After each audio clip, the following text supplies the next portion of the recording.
अस्सलाम वालेकुम नाजरीन, आप देख रहे हैं JN न्यूज़ और मैं हूं आपकी होस्ट रुबीना चौधरी। सबसे पहले नजर डालते हैं आज की अहम खबरों पर।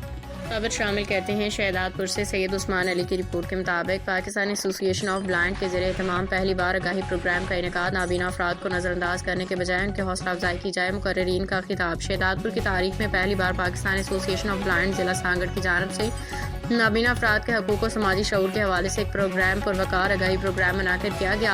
प्रोग्राम की क़यादत तंजीम के रहनुमा राना दिलदार अहमद ने की। तकरीब में सियासी समाजी शख्सियात, सहाफ़ियों और मुख्तलिफ मकातब फ़िक्र के अफराद ने भरपूर शिरकत की।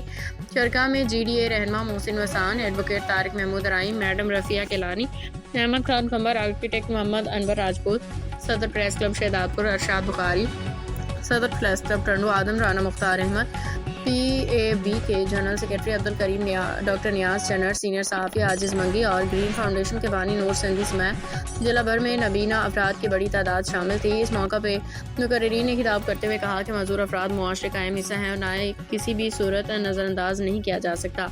उन्होंने कहा कि कई सरकारी अदारों में नाबीना अफराद अपनी बेहतरीन सलाहियतों का लोहा मनवा रहे हैं। हुकूमती सतह से मुतालबा किया कि सरकारी सतह पर माजूर नबीना अफराद की सरपरस्ती की जाए और उनके लिए मुख्तस सरकारी फंड्स की शफाफ फराहमी को यकीनी बनाया जाए ताकि उनकी माली और समाजी मदद हो सके।